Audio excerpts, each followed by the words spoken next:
Let me talk to you about my brown sugar. Hi everyone, welcome back to the Diabetic Diet Show. Here's a quick tip for you. I used to keep it in this container and keep it in the refrigerator, and I don't really use sugar to cook.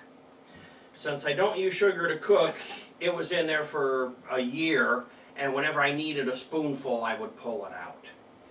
Finally, I got a rack with little cup containers, and I decided to fill up those cup containers, so I did. And then with what I had left over, I got a shelving unit in the kitchen, and I put the rest of this on the shelving unit. Well, leaving it out rather than the refrigerator, it turned to a concrete block. So there's my tip for you. Keep your brown sugar in the refrigerator, and it'll be soft and it will last for you.